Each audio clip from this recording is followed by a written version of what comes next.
Vorbim, am zis să ne scriem la altă și să vorbim mâine sau să ne spunem niște. Probabil.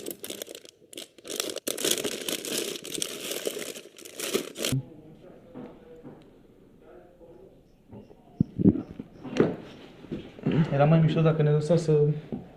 Dacă aveam timp să medităm un pic versurile sau să știm ce melodie e bine. Da, Eu în capul meu era... ăia de... Dar nu, a fost bine la tine, mi-a plăcut. Și în capul meu era, așteptam să intre materialul cu ăla care face parodii. Parodii, știi? Te-ai dus la nevastă, mi-a plăcut, ai avut de curaj, te-ai dus, ai ieșit din... Dar cum era acum, gen dacă aveam... dacă... Și bău 2-3 când nu aveam nicio... Ce vorbești? Ce dame tu cu o sita pe acolo, cum apuceam și făceam...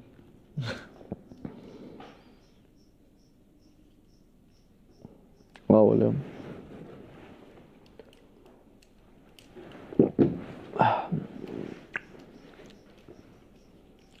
E fain, ce experiențe faine. A, da, chiar da, și ai văzut la televizor când ne uitam, așa se vede și acasă, știi? Chiar se vedea bine.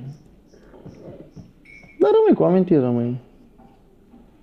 Harul costumul l-am făcut praf. Ce costum? Ce dacă îl luai tu, ce... Dacă eu... Chiar, mă, dacă... Nu căpea, n-am căput pe mine, și la rup la spate.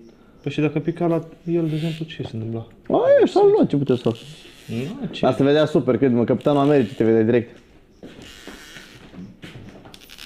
Era ciudat. Se rupea tot ce avea. Sau se filmările Da. Ai fost bun, mie mi-a plăcut. Eu, dar n-aveam, nu mai știu Da, asta că ai avut. A, mă, dar eu voiam să văd în televizor ce făcea ăla. Mi-a arătat unul care mergea așa, cântărețul. Arată-mi-l pe el, pe Sperou. Sparrow, așa. Nu Jack știu. Sparrow. Îi ziceam Jack Cred că Pirat. mâine ne dă Pirații din Caraibi, dar ar trebui să ne ia toate părțile. De câte ori m-am uitat, nu le-am văzut niciodată pe toate, cap la cap. Da, nu mi-a plăcut. Inelul, Stăpânul Inelilor nu mi-a plăcut Stăpân, nu ți-a plăcut filmul? deloc. E super. Codul lui Da Vinci nu mi-a plăcut film. Smigel. Astea care nu... Asta, Codul Da Vinci, Stăpânul Inelul, dacă te uiți la serial, e ok. Te-ai dat tu? Alege altfel. Codul lui Da Vinci orice nu film l-are din ăsta serial. care- Ha? Nu este serial, Da e Vinci doar nu este film. serial? Nu, e doar film. Are vreo 3 ori. E mult mai în detaliu, știi, tot. Și înțelege altfel.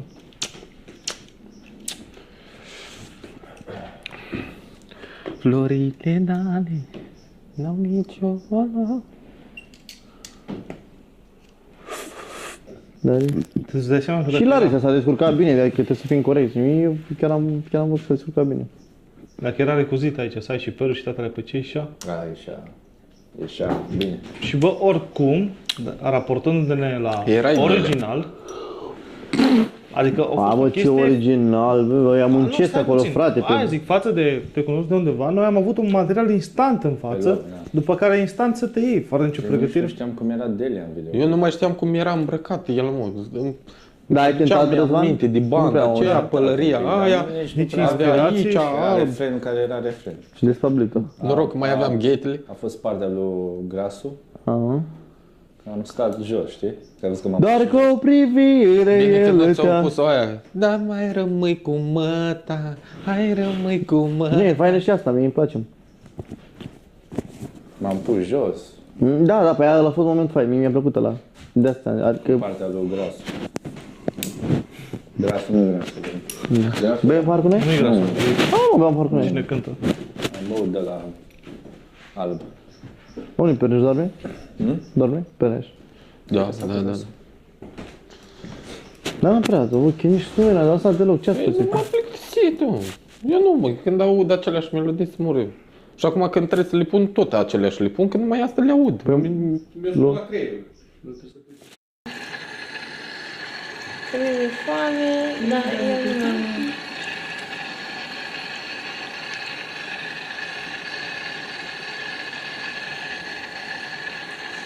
nu am. La ipotești.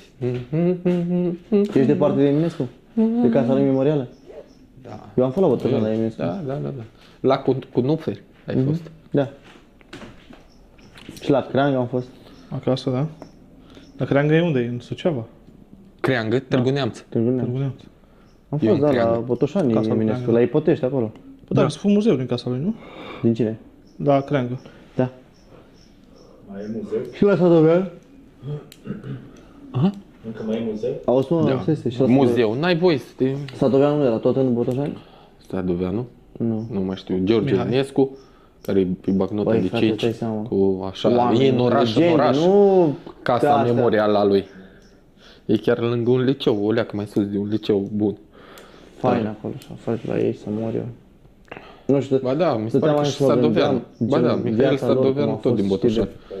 Efectiv a fost, nu știu să zic, E Sau mor. poetul tuturor timpurilor. într-un hal de autorități care se pentru Păi oameni dintre ăștia culți, majoritatea, toată lumea sunt l-a moldoveni. crezut nebun, el nu era Da, nebun, dar l-a făcut să fie nebun. Adică Mă, total voi la n-ați măsura văzut, asta nu știu cu cine discutam, toți oamenii ăștia nebuni, de fapt ajung mari genii. De fapt, îți Păi mai geni. sunt genii, asta e ideea, sunt genii. Din Dar asta ne înțelegi de inteligență. noi și atunci dacă creierul meu de prost nu poate să-l înțeleagă un geniu, zice că e bălă prost. Corect, și mai mulți proști ca noi, știi? Că zic, Unul bă, ca el. nu ai dreptate că le prost. Da, Ba da. da. Ba da, ba da. Așa de toate, da. Newton, nu știți povestea lui Newton? Știm.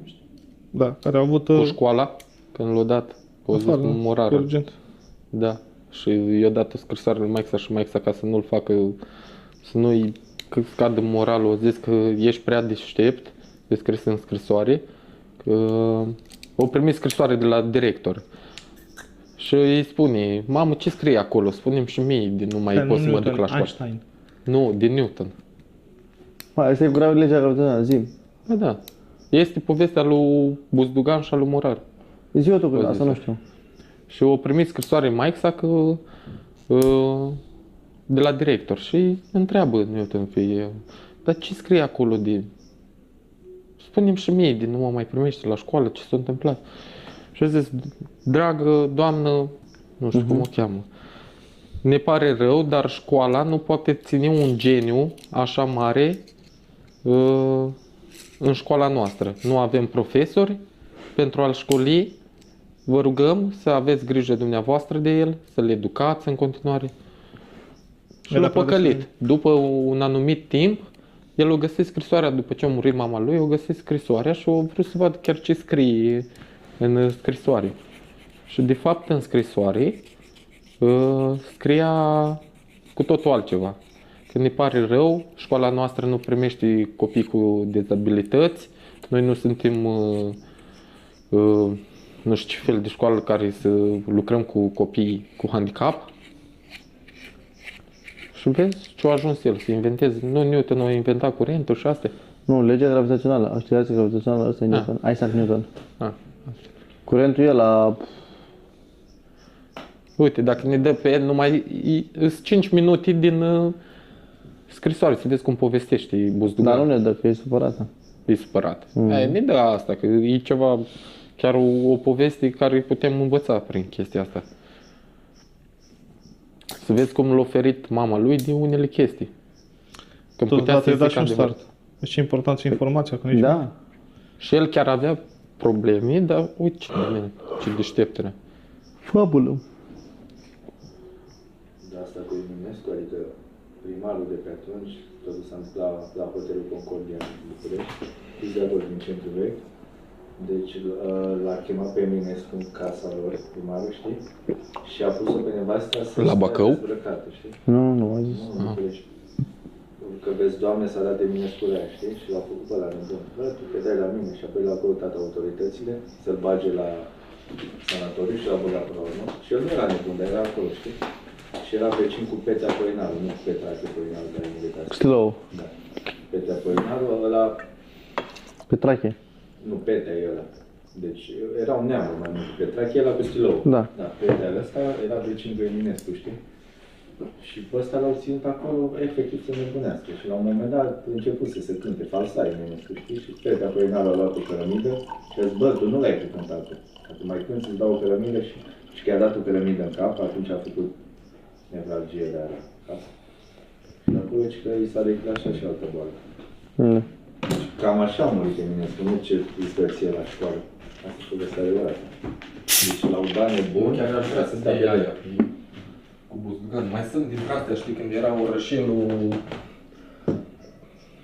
cadou sau